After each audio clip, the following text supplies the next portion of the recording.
Good morning. I'm seeing our program, and the first master lecture is scheduled until 10:50 minutes. So we are perfectly on time for the next one. So I would like to continue, but if you prefer to have a break, that would be okay for me. I would like to ask to Dr. Perraton, how is he thinking about it? I'm fine. Can I do it from... continue. Yes, Margarita, go ahead. Can I present from here, or do I need to log into the link I was sent for this session? Go ahead, Margarita. So we will have more time for the next session. Okay, thank you very much. So we are continuing now. Good morning to all. Thank you for being here. Today, we are pleased to welcome Dr. Jonathan Perraton, a very special guest from the UK. Dr. Perraton is a senior lecturer in economics at the Department of Economics at the University of Sheffield in the UK. Dr. Perraton's specialities are international macroeconomics, political economy, and economic methodology. He has focused on studying the processes of economic globalization, trade and growth relations, and the impact of long-term factors on investment and employment related to the Great Recession. Our guest speaker will talk about fiscal policy, and today he will be sharing with us his expert opinion on the pandemic world and on the post-pandemic world, raising the question of whether fiscal policy will be a new space for government investment. So this questioning and possible answers will lead us to a better understanding about the global crisis of the 2020. Perhaps he will assign us guidance for intervention and action on the fiscal policy of the future. That will be very interesting for all of us in the seminar. With that in mind, I ask you to give you full attention to Dr. Jonathan Perraton and help me in welcoming him to this digital stage. Dr. Perraton, you have all our attention. Very welcome. Thank you very much. Thank you very much, everybody, and for inviting me. It's such a shame we can't all be there in person, but maybe next time. And I mean, there's not much one can say about Eugenia. Although I do know, of course, because of her daughter, that she did visit Sheffield, and I think she liked it. There. I remember when I was there in Mexico, she introduced it and she described it as a small town, to which I said, well, almost anywhere small compared to Mexico City. And one of Jeff Harcourt's favorite quotes from Joan Robinson was Joan Robinson said that she wanted to do some little good in the world to set on the scales against all the harm. And Eugenia did that. Sadly, that's actually the second time I've quoted that in tribute to an economist. So yeah, as everyone was saying earlier, I think we carry on and we try and honour her memory and her legacy and everything that she tried to do in her economics. And more particularly here, I'm conscious both of following on from some of the points that Jan made in his presentation just now, and some of the points that Alicia made in her comments on Jan, and I'll try and give due. I'll pull out my presentation in a moment, and I will try and do due respect to other people. So I'm very much in what I'm trying to say here, building on work of other people. I'm not just saying that because I think some of them are lurking in the audience here. So this is by no means just my own original thoughts. So I'm just trying to take stock. Give me a moment. Every system has a slightly different way of sharing the screen. I always get confused between them. So here goes.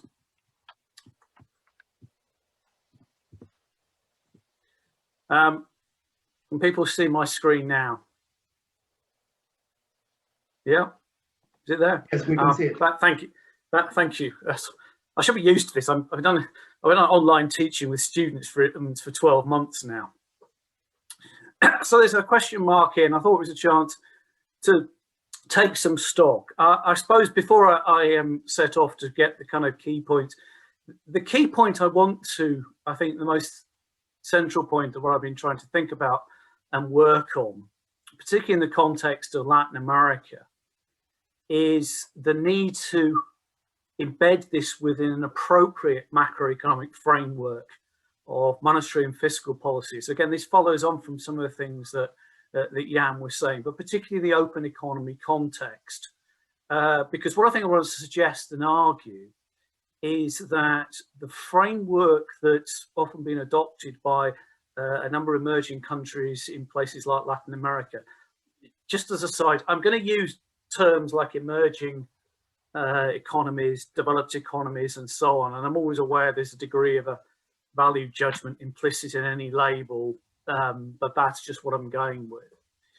And so I think centrally what I'm sort of interested in is the open economy context. I think the framework that's often been used, particularly in Latin American countries, latterly, of an inflation targeting approach around very open capital markets is not really the optimal framework and has potential dangers around a new regime if we can potentially move to a new regime where there's greater space for fiscal policy.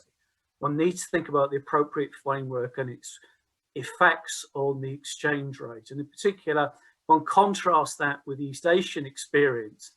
And I know there's a long list of potential factors to distinguish the experience in successful emerging Asian economies from Latin American ones. But the macroeconomic framework, I would suggest, in some of the countries elsewhere, has been more around ensuring a real exchange rate that is competitive for the external sector, away from a narrow focus on inflation targeting. And the dangers of inflation targeting in the context of very open capital markets is the potential for appreciation of the real exchange rate. Please. Yeah? Yeah. Are you passing your slides, because we are seeing only the first one? Okay. Yeah. Right. I've got it to move Excellent. now. Thank Sorry. you. So in sort of outlines, what I'm really interested in is, first of all, looking at whether there is this space for a new framework for fiscal policy since the global financial crisis, and particularly since COVID. The shifts in approaches from things like international financial institutions, the new framework with what's happening in the United States, but try and shift this focus elsewhere and to think about the appropriate macroeconomic policy framework mix. As I said, historical experience, I'm going to argue, suggests that a framework focused on inflation targeting in the context of very open capital markets runs the risk of periods of appreciation exchange rate overvaluation with negative consequences for the tradable sector and potential hysteresis effects in this. So even if there's simply a periodic overvaluation of the exchange rate. And if you compare that experience of countries that have gone around now on that route, at least until recently, very much the recommended orthodoxy in circles, the International Monetary Fund, standard open mainstream open economy macroeconomics, set up an independent central bank, get them to focus on targeting inflation and so on. But actually, if we contrast this with the experience of countries which have focused much more on ensuring external competitiveness of their tradable sectors, there are clear dangers in this for emerging economies.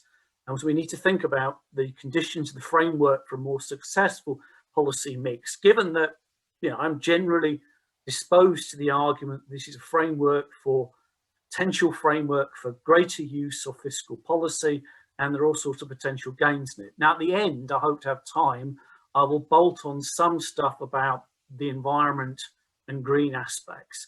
Now, I'll admit this is under-theorized, and it's slightly bolted on in a few remarks.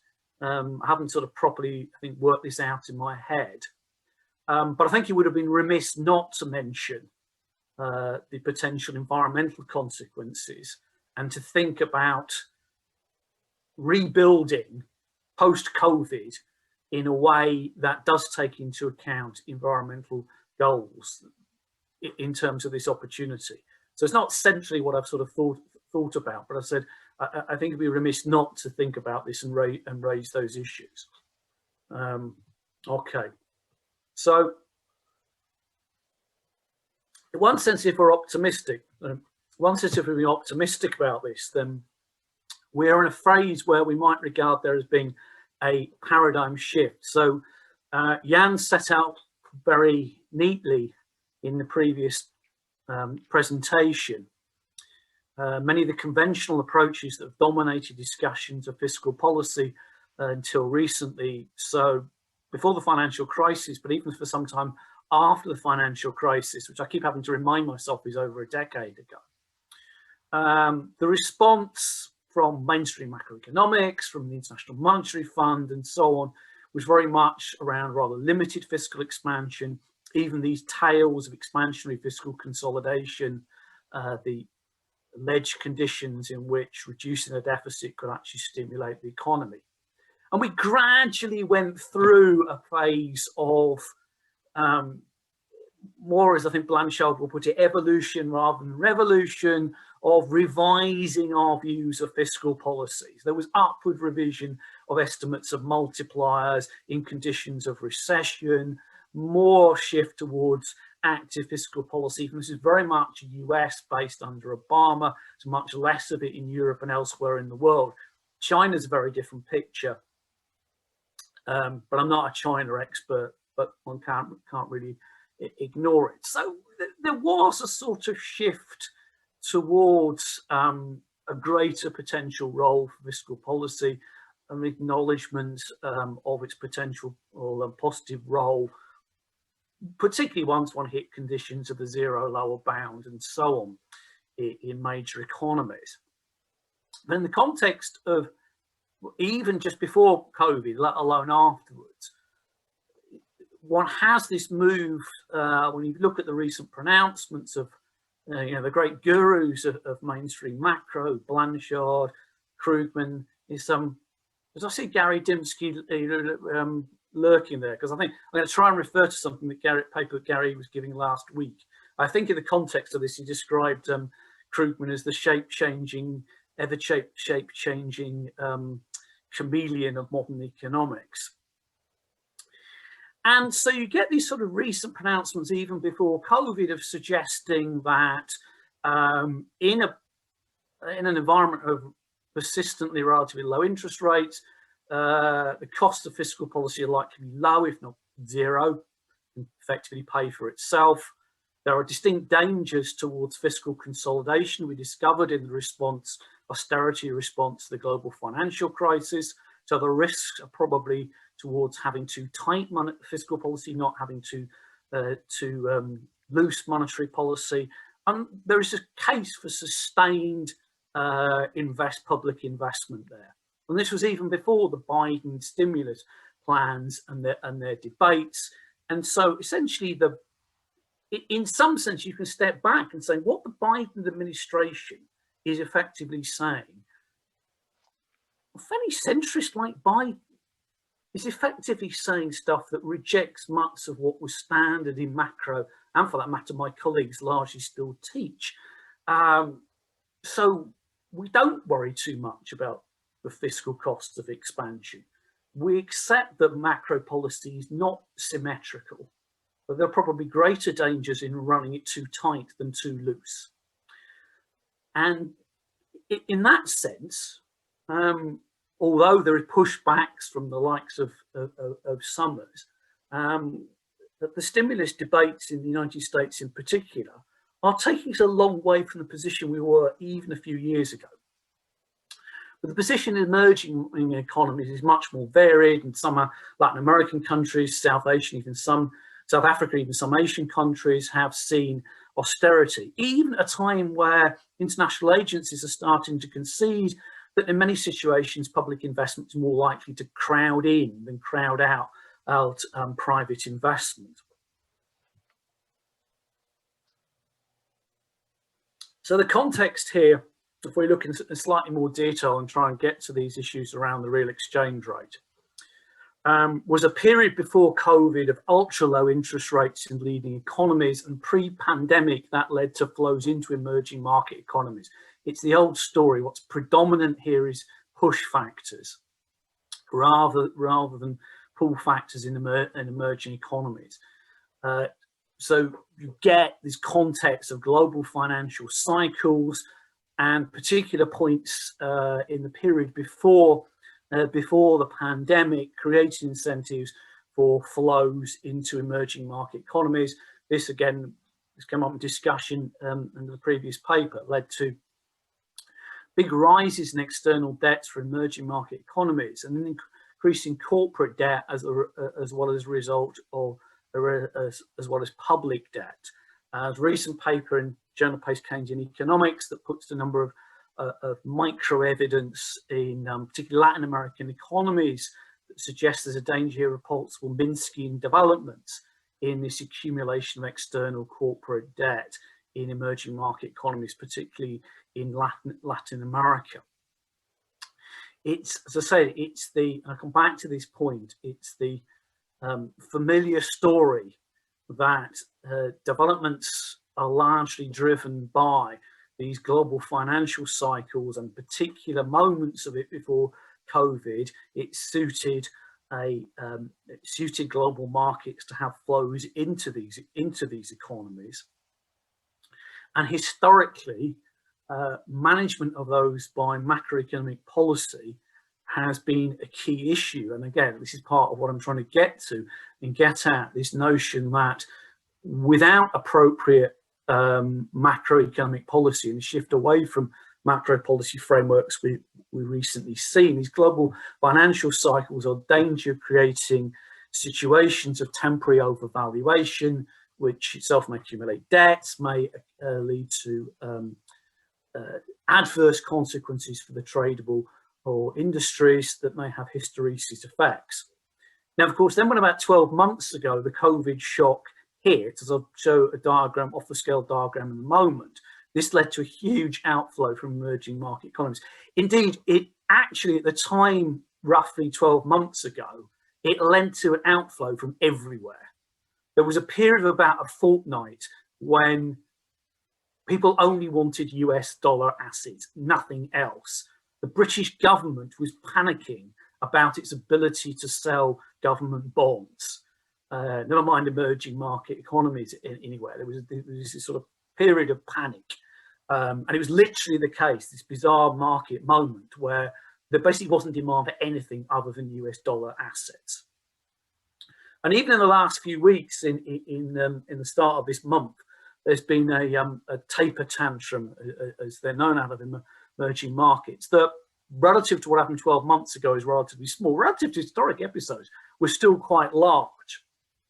I'll show these in a moment. More broadly looking forward, there are some positive potential effects and one key potential downside of the Biden stimulus plan if you're sitting outside in an emerging market economy and so on. So the two key potential upsides here is that it's likely to lead to a rise to the US dollar relative to other currencies, which would have positive effects on competitiveness. And of course, it's likely to stimulate global demand.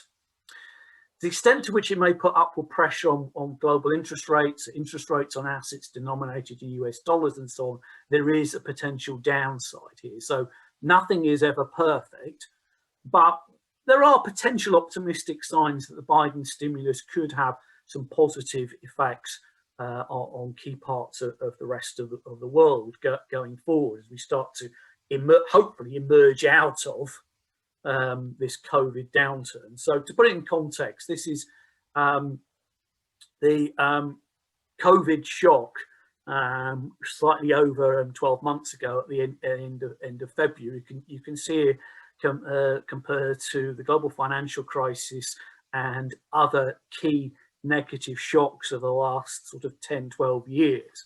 And you can see that the COVID shock here, the outpouring, as I say, in the context of what had happened before, of quite high inflows into emerging markets. So the portfolio flows out of here were really off the scale from what we had seen even major episodes before.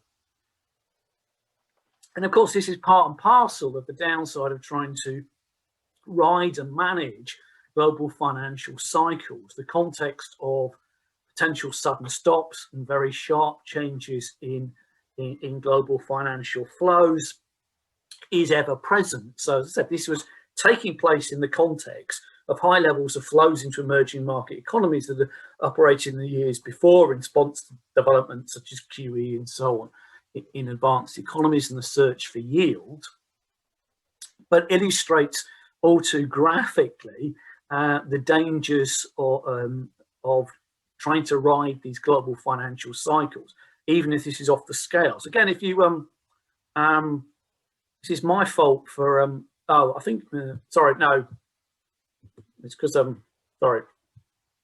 Give me a moment.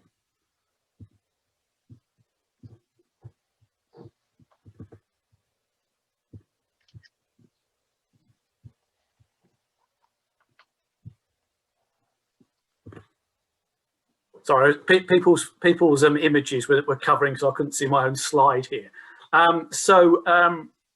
You can see that the taper tantrum, as this is somewhat dubiously labelled in the financial press, this is the last one. Is really at the start of this month, so you can see it doesn't quite match up to the COVID one at the start of COVID because nothing much does.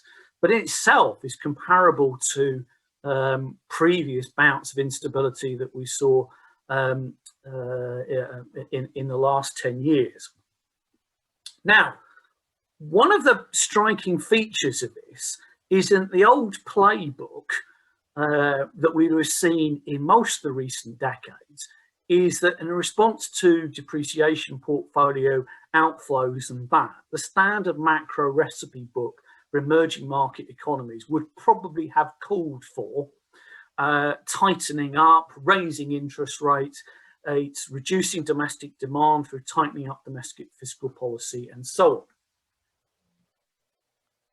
on. Instead, despite this, what we saw in major emerging economies was actually a move to try and loosen macroeconomic policy in an attempt to stimulate economies in the context of the disruption of COVID. So again, even in emerging market economies, to some extent, the old IMF standard macro tool, textbook toolkit went out the window, and there's some apparent instead space for more expansionary macro policy to deal with the unprecedented situation that we found ourselves. Which is the first instance piece of evidence that to some extent the playbook has changed here. There was a concerted slash in interest rates in many of the leading emerging economies, as well as the advanced economies, which of course were already operating at pretty much zero, or in key cases even below zero. So again, we're reaching a sort of situation, a number of emerging economies that developed countries had already reached, effectively reaching the limits of monetary policy. Again, following on from the sorts of remarks that Jan was making in his presentation earlier, we're moving away from the old situation, which monetary policy was central to macroeconomic policy, run by some technocratic independent central bank targeting inflation. Fiscal policy was supposed to take a background, a back seat in this, and not to be actively used. Instead, what we've got is, despite apparent limited policy space This is words of the Bank for International Settlements, not me. It was feasible without producing too much adverse market reaction for governments in emerging economies to undertake expansionary fiscal policy in a way that might not have been feasible and certainly wouldn't have been approved of in previous downturns. A rather limited response to GFC and disruption in the mid part of the last decade.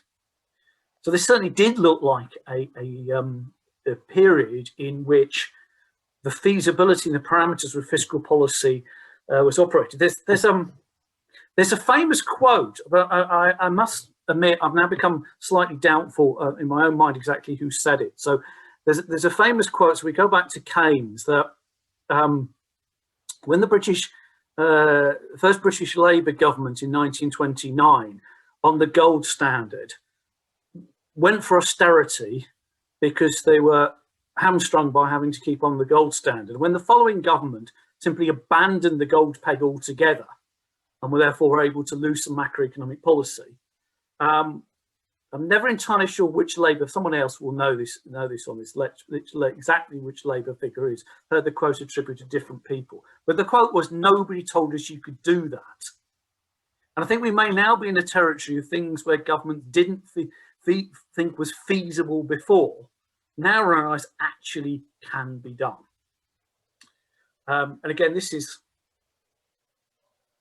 versions of this, so we can see across much of the emerging market world, the response was both significant cuts in policy rates and significant expansion of the fiscal position to try and stimulate economies. I want to try and get on the nub of the claims I'm trying to make here are from the background. So I'll skip quickly. This is going back a bit. Obviously, advanced countries have used extensive quantitative easing. This has moved to some emerging market economies. The point here was really just, this was just some claims of where initiatives might be feasible and useful. The argument, there were a bunch of economies where interest rates were more or less close to the zero bound, and the credit default swaps were so low that indicated that there was unlikely to be an adverse market reaction if countries did move to significant levels of quantitative easing. So the argument here essentially was, might work for some countries, probably not for others. Also suggested that elsewhere, although interest rates might be above zero, quite a few countries, including Mexico, the yield curve was fairly flat. So if you're at least partly using quantitative easing to try and flatten the yield curve anyway, it may be of limited utility, which again, it's not that I'm against quantitative easing as such. A number of grounds for thinking quantitative easing may not be the most appropriate, useful tool of macroeconomic policy in our current situation if you're an emerging economy. This has got slightly out of order here. So this was just making the point, which I think came up in a discussion of Alicia's comments, in particular with Jan's presentation earlier, the ballooning of external debt in developing countries in total, in particular since even before the pandemic. And as I mentioned before, one striking feature about this is the ballooning of private and particularly corporate debt. And of course, even if this is not specifically government guaranteed, in effect, what we've learned from past episodes is directly or indirectly government intervention will be called upon if this goes bad. And I suggest there's a certain amount of evidence that's been produced on micro basis. There are dangers of Minsky's cycle in this. So there are so the number of parameters here that I think, whilst I'm broadly welcoming of the framework that we can move towards more active use of fiscal policy, and not the old new consensus macroeconomics notion of relegating this to the background. There are, I think, a number of issues around this that need to be borne in mind. Now, some of these came up with Jan's presentation and the discussions. I mean, Jan was pointing out it's important to shift towards an appropriately progressive basis of taxation and particularly in Latin America, although if you like in the social democratic episodes of the first part of the 21st century, there's been some move in Latin American countries, and I'm sure many of you will know better than I. Latin America still has relatively low take out of income tax, and particularly taxes falling on their welfare, so higher income taxes, property taxes, problems with tax competition, avoidance through offshore finance. Zucker's work in the economics literature, exposés of things from the Panama Papers have highlighted this. As it's sitting on my desk, you may well already be observed this, but I thoroughly recommend Diego Sanchez, The Cost of Inequality in Latin America. Both for this and much else besides, and he goes into this. So there are remaining issues of ensuring the making the tax system more progressive. There have been these shifts towards more positive attitudes towards fiscal policy, and there are ambitious infrastructure projects down the line in a number of emerging market economies. But of course, we need to think about this in the currency position here. There's an obvious hierarchy of currencies. So at the top, you've got those major economies that issue reserve currencies that they can borrow in, and they have considerable autonomy as they've discovered in this position. And the gradations of this afterwards. And key countries elsewhere face further constraints. So the similarities between countries like Italy inside the Eurozone and emerging market economies such as Mexico, both of which I've highlighted because they're key cases where even before the pandemic, they could run primary budget surpluses, but still be in deficit because of the legacy of past debt and interest rate payments on them. These are the key constraints that if you're not an issuer of a reserve currency, that you face it in the global system. And I looked, I don't know if he was there, I looked on the participants earlier. I think, so I think Gary Dimsky may be lurking somewhere there. He did a very nice presentation with his PhD student last week in which he was actually hypothesizing there are two key groups here in the global economy. They're the big reserve issuers, the United States, Britain, and so on, who can issue in their own currencies. And then there's the successful manufacturing exporters, predominantly in Asia, who are able through their positions in goods markets to most of the time pretty well ensure that they're running current account surpluses. And it's the position of those outside of those particularly privileged groups that pose particular problems.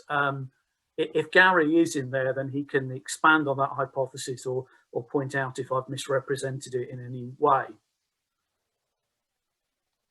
So as I said, the emerging market economies typically face these global financial crises cycles. These have particular problems. The flows tend to be pro-cyclical, as do the premiums on the interest rates that they have to borrow. And this, if not properly managed, does lead to periodic exchange rate appreciation and overvaluation. And so there's a certain amount of evidence in this that this can have hysteresis effects, can undermine longer term development of competitive tradable industries, of ensuring that countries are able to upgrade and grow into more sophisticated and advanced industries. So what I'm trying to do here is bring together standard macroeconomic management with a longer term view of development and industrial policy and the conditions needed for successful longer term development, which involves ensuring that you don't get periodic overvaluation episodes that can have negative hysteresis effects on key emerging industries. And the number of papers, I say, I'm going to give you tribute to those. I'm standing on the shoulders of other people here.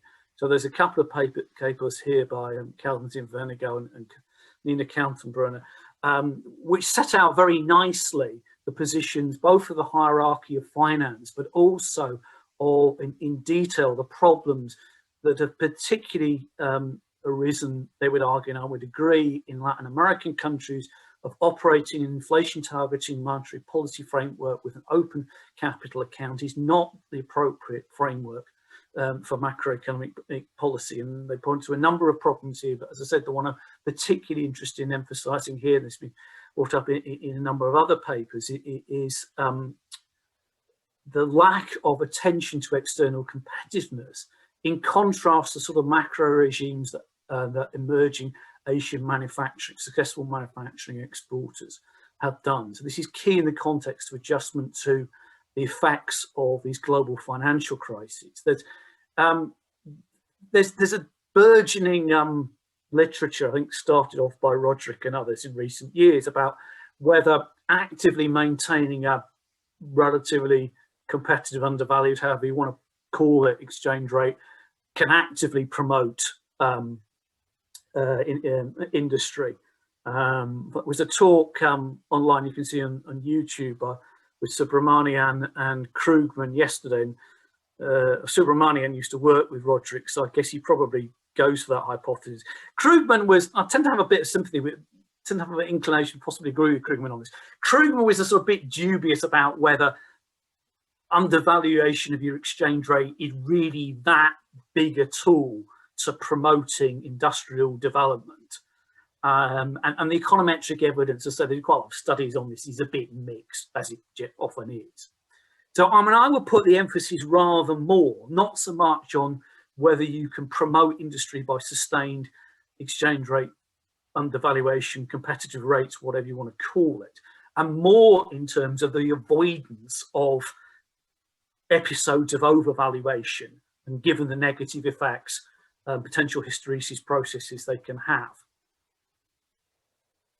So in that context, what I'm arguing is a monetary policy framework. In general, we've seen in advanced countries, so in Britain, America, and so on, we've got this shift away from traditional concerns, away from effectively central banks are worrying much less about their notional or inflation target. We've used all these exotic tools like quantitative easing.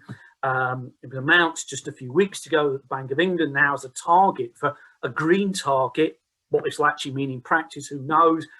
Mark Carney, the previous governor, is now going around talking about the importance of green targets for central banks. Christine Lagarde has said similar things to the ECB. Whether this will actually mount to anything in practice, we'll have to wait and see. But certainly we're moving away from the old notion that central banks worried about hitting their inflation target and nothing else, and that was the be-all and end-all. We hopefully learned the lessons of the global financial crisis, that fiscal consolidation can choke off recovery. And with emerging markets, those things don't actually help improve your debt, they don't actually reduce the deficit, they don't actually do very much to restore external investor confidence from you. So we saw capital outflows after the pandemic, but the policy response differed. Now, what particularly interests me, and I haven't fully got my head around here, is modelling these full exchange rate dynamics of this. This is complicated. I could say cynically here, both double cynicism here. Both new Keynesian and real business cycle accounts tend to agree, not for the first time, that if you have an expansionary fiscal policy, you'd expect the exchange rate to appreciate. And not for the first time, the evidence for this is very, very iffy. There's lots of evidence all over the place about what actually happens to the real exchange rate if you have a fiscal expansion. So RBC and new Keynesian theory, and for the matter Mundell-Fleming theory, A, agree, not for the first time, and B, aren't always by no means necessarily borne out by the evidence. There are some more theories that have developed this, which is kind of what I'm at, and trying to sort of get something sensible about it. So without going into the details, as I said, I come back to the central point I'm trying to make here, the need to reorientate a policy framework away from inflation targeting, to have a clearer focus on the external position, what is happening to the real exchange rate, and avoid the danger of hysteresis from temporary overvaluation episodes. As I said, both in theory and evidence, we are a long way from fully understanding the mechanisms and what happens here. Right, as I said, I'm going to mention the environment because I haven't really theorized this, but I think it's worth mentioning. So the end of 2020, towards the end of 2020, this was an assessment of the greenness or otherwise of stimulus packages across the world, and many of them do not look too great. No surprises, Russia's was one of the worst. So in the context of a possibility of this moment of building back better, of a wider moment in which we perhaps hopefully recognised, as I'm sure Eugenia would have agreed, but there are some values and things that we need to value. And hopefully one of the lessons we can take away from all of this is I think we've learned things like nurses and doctors perhaps are more valuable than bankers. People that we rely on, care workers, perhaps deserve greater recognition and greater reward. And perhaps we don't want to go back to just the way things were before, and this ought to be an opportunity. I think the last time I was talking to some of you, there was a quote from which warmed, which gave me some confidence. It was quite a Financial Times from from the Association of European Insurers, and they've been stung because basically government responses were much stronger than they expected them to be. And the implication of this was governments in practice put more value on human life than insurers been betting. And in the context of everything else, that I thought was a rather optimistic sign. So I hope we can kind of build back better. So the early signs are not that great. If we just carry on as normal, then although it's the richest countries that account for the lion's share of emissions, if we build back as before, the emerging countries will take an increasing share of global emissions. And I think we need to bring these back to thinking about public investment and what public investment actually means. Because when we talk about public investment, it's traditional to think of it in very hard, literally concrete terms. It's one of the great facts of the day, of the recent period. Since 2011, China has used more cement than America used, the United States of America used in the whole of the 20th century. And cement is hugely environmentally damaging. I think we need to get away from old-fashioned views of public investment as necessarily meaning heavy infrastructure. I'm not saying we shouldn't do any. We need to kind of think more about smarter, greener investment. So I'm mucking about here, I realise, with this next slide, but I couldn't resist it.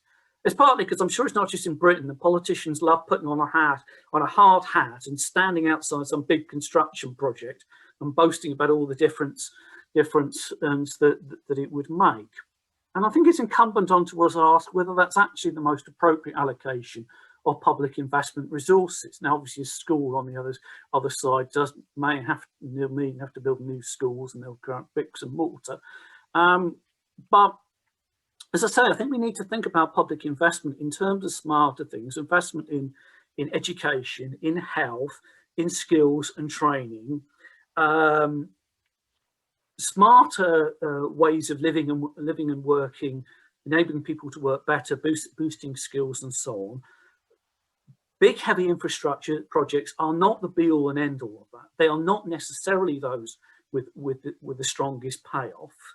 And as I said, in any case, this may be an opportunity to stand back and think a bit, go backwards rather than forward. So my conclusion on that in the end is, so to summarise here, I think there's evidence of greater space for fiscal policy globally, intellectually, in terms of the international financial institutions and so on.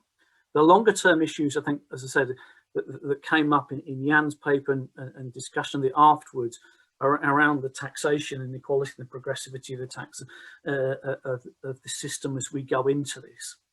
The open market emerging economies operate in a context of these global financial cycles, and I think appropriate management and appropriate framework for that.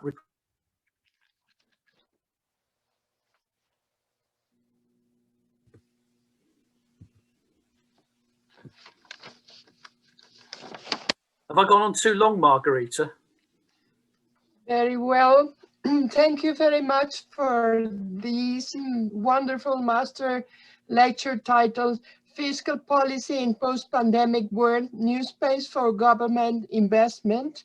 Could I beg an indulgence? Can I just come back in? I'm just quite dry. Can I get myself a drink and I'll come back in just a matter of seconds? Is that okay? Yes, we have plenty of time, about 10 or 15 minutes even. So go ahead.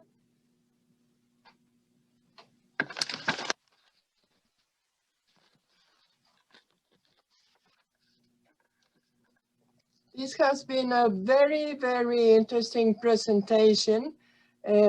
Probably all the public we are listening to Dr. Jonathan Perraton will raise many questions to him. So we will have a very wide scenario to speak about. I think all the information he has prepared to us will help us to answer in different ways the questioning he proposed to us about fiscal policy as a new space for government investment. So we will wait until Dr. Perraton come back and prepare questions. Very well, Dr. Perraton. Go on, please. I'm here. I think I've finished. I'm waiting for as I say, I'm waiting for any responses. Okay. So please, if anyone would like to ask something about this splendid presentation of Dr. Jonathan Perraton. Gary has, I've kind of queued Gary up in the presentation, but it says in the chat he has a question. Okay, Gary Dembski has a question. He wrote it in the chat. Jonathan, can you take out your presentation so we can see you? Sure. Just give me a moment. Okay, so if it is okay for you, dear Dr. Jonathan, I will ask Gary Dembski to ask you his question about IMF and policy, fiscal policy. I don't know how to unmute. Unmute. I think someone knew though, so we're good. Can you hear me well? Okay. I can hear Gary. Great. So thank you, Jonathan, for a second most interesting presentation. I think you and I have been thinking along parallel lines these days, so it's great to your summary of that thought process that I've had recently is accurate, and in fact I'm going to try to advance that a bit tomorrow when I give a talk at 9 a.m. I had two questions because I've been puzzling over this problem of this question of fiscal policy space and the pandemic. And actually I've been reading the recent speeches and some of the related articles by IMF staff, especially Kristalina Georgieva, the new managing director, is making some very provocative speeches at the LSE a couple of weeks ago. She talked about the great divergence and the danger of the great divergence that the pandemic would cause. And in particular, she had this phrase that said, some of us can do whatever it takes, and for others, it's to do whatever they can. Of course, she was meaning the advanced economies and the developing economies, and to use those phrases, as you say, and kind of suggesting that their measures should be taken by all. And we see people like Austria and other IMF authors advocating for fiscal policy activism. However, at the same time, there's concern with debt. So I'd like your view on, do you think that the rules have really changed? And when I hear Jan talk, and Jan talking about the idea that we can have different accounts and play more flexibly with the financial accounts versus deficits, and we can make some policy space that way, I wonder whether the existence of the currency hierarchies and the unequal status there will make a difference. In this respect, the other thing I'd like to just ask regarding the IMF is about SDRs. There is some discussion about the idea that this is a moment to have more SDRs.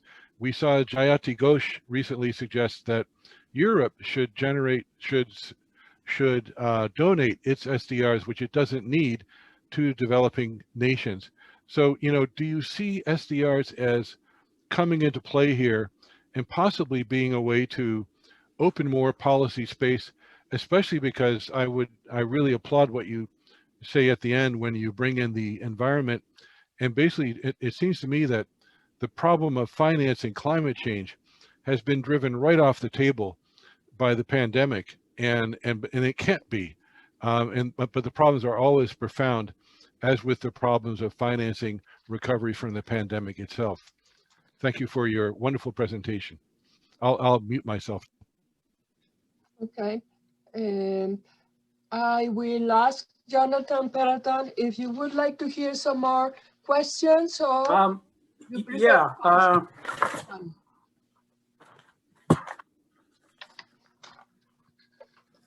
Yes, go ahead. Oh, I found my pen. Sorry, I'm almost never right with a pen these days. I found it. Yeah, go ahead. Go ahead. I can remember Gary's questions. We have now a question of Toporowski. Dr. Toporowski, I think, wanted to ask you a question. You can speak it, please, Dr. Toporowski. And yes, then I will word to Ernesto Vargas. Go ahead, okay. Please. Okay, I've got a relatively simple question, and that is that the situation as things stand at the moment is very much like a kind of a wartime situation, particularly in relation to COVID. There is a willingness for institutions to come together and work together with a program such as yours, or such as the one that you're suggesting. Do you think so? You have it's similar to a kind of I guess a wartime situation. Do you think this is going to last? Will there be a consensus?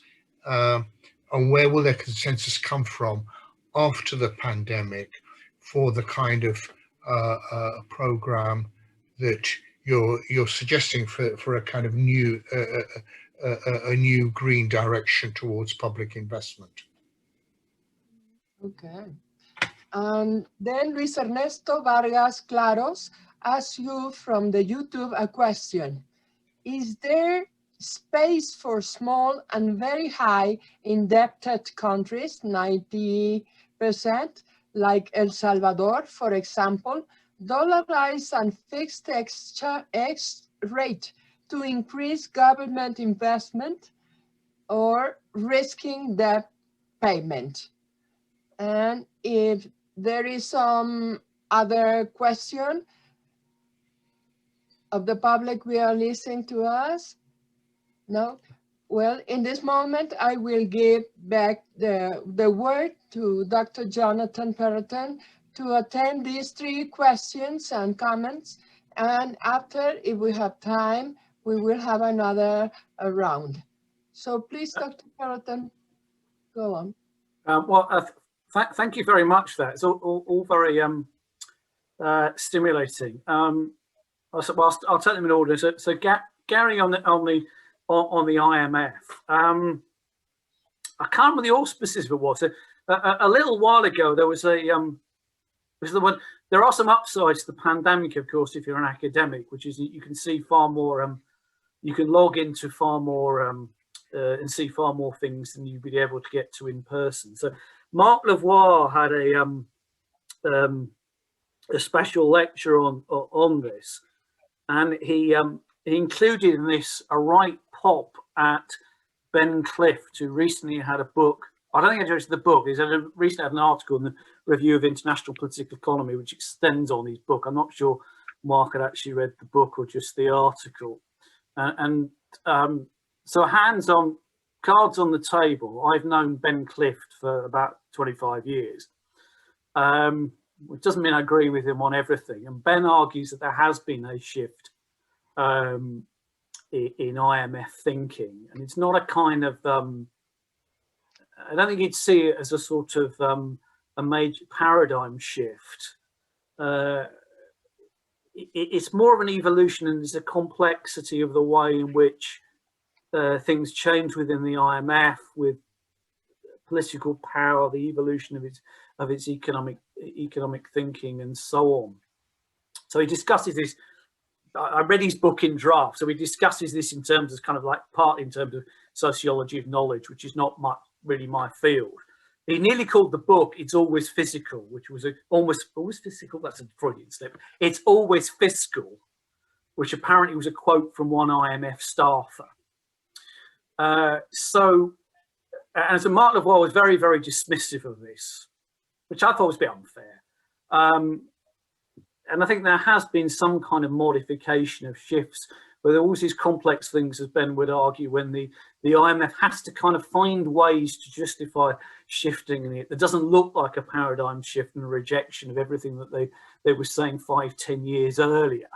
But it does sort of evolve. So I think there are some signs of shift, even though I mean, I haven't looked at the details on the ground, but certainly in the immediate post-financial crisis period, there's any number of papers that come out and will say, well, whatever the IMF's working papers may be saying and pronouncements, if you look at what they do and recommend to another country, it doesn't look very different from what was happening before. So I won't want to overstate the shift, but I think there is some. I think, as I say, to me, Ben made a convincing case that there has been an evolution in the IMF's thinking on this, and they are more pragmatic in practice than perhaps we give them credit for. In terms of things like SDRs, I mean, one or two of the diagrams there and things I took out of the chapter on fiscal policy space in the latest UNCTAD Trade and Development Report. And as is often the case with such reports, I very largely agree with everything they say about the dangers of fiscal consolidation, the need for a sort of Green New Deal fiscal expansion, the need to the way which inequality is actually harmful for economic performance, and we need to tackle it, and all of this. And they come across with a series of recommendations around changing the international regime, including SDRs. Now, I kind of shied away from saying anything about that because I'm more interested in, rather than saying, well, things that could change in the global regime and it would be good if they were. I mean, great. Let's hope they happen. If we can agitate for them, that's great. I was more thinking, well, if you are another middle-income country trying to operate its macroeconomic policy, if the international regime gets reformed to make that easier, well, that's great. But operating in the here and now, you can't assume that the SDR, there'll be a change in SDRs. I mean, people were discussing this in the I can remember when I was just a young little research assistant in my 20s. People were discussing this in the 1980s in the response to the debt crisis. So this is an idea that surfaces periodically, and it would probably be good if it happened. But I suppose I'll say I'm not holding my breath. And I was trying to avoid speculating on grand things that could happen to change the global regime. I suppose the thing that would happen, I suppose this harks back to the lack of Japanese influence in the World Bank in a previous era. There were all sorts of stories that Japan, because of its wealth, had quite a high share in the World Bank. And certain Japanese officials, sort of back in the 80s, in the high days of the Washington Consensus, would quietly say, we don't actually believe this stuff. We didn't get rich following policies like that. But the sort of internal diplomacy was they didn't really make a big deal about this. I think Robert Wade's sort of written about this in the past. And again, I might sort of wonder whether, as China starts to play more a role, whether China will actually kind of start challenging the consensus in international institutions. And hang on a minute, we didn't get rich following those policy prescriptions. You know, I don't know why you're suggesting another poorer country does this, because that's not what we did. So, I mean, it may be that the sort of hegemonic ideological power of the United States inside international financial institutions will start to wane. But as I say, that didn't happen. Although there were stories that was going to happen with Japan, it didn't happen.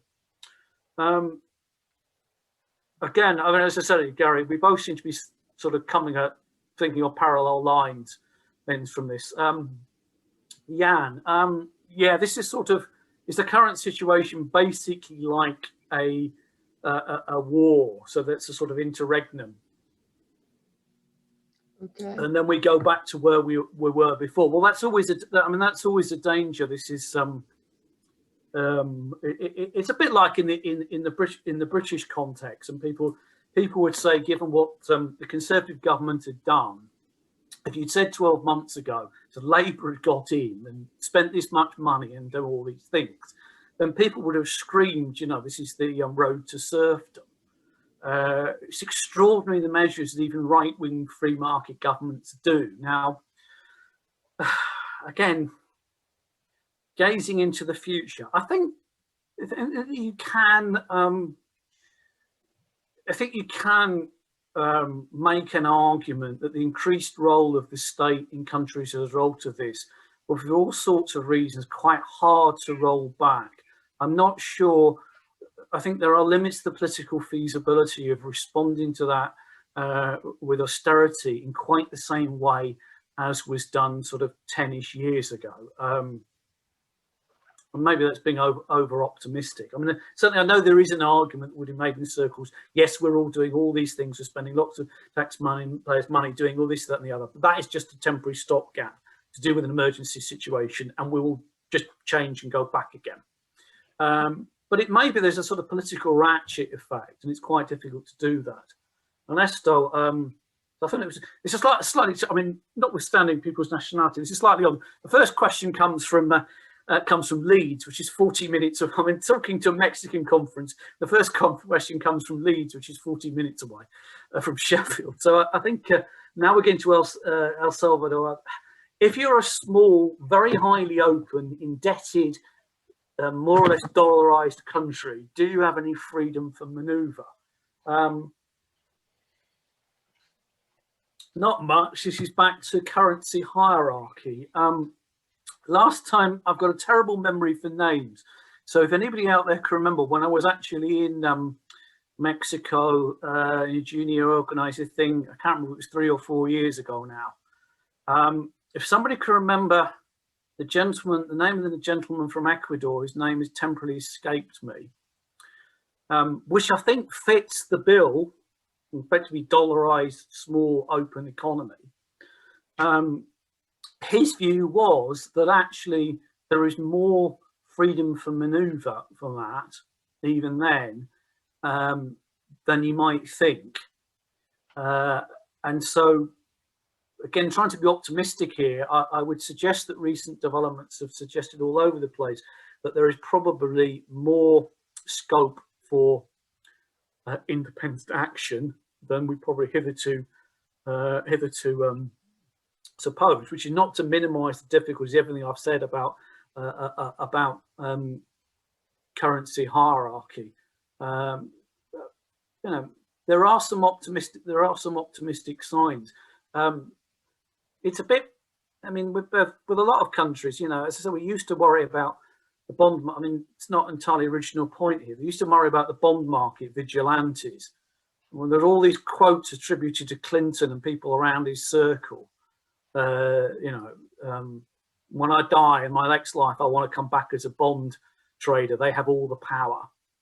And latterly, the problem with the bond market vigilantes is, where are they going to go?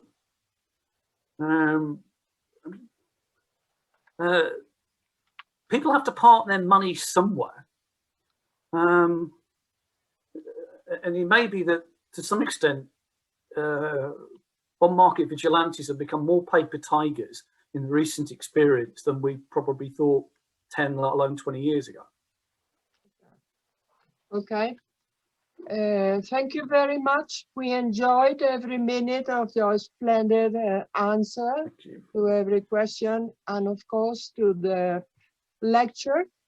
Certainly we will be hoping to a rebuilding opportunity to have the capacities, potential capacities to front face to the effects of this cumulative situation, emergency situation that we are living and is going on and on.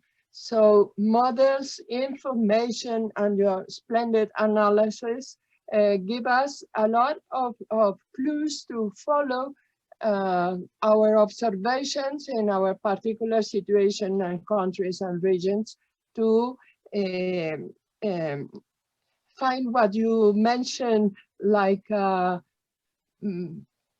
potentially successful policy mix. So thank you very much. I would like to say a few words in homage to our dear friend Eugenia. And if you want to use these few minutes we have here now to say something, I would like to hear you also as the rest of our public.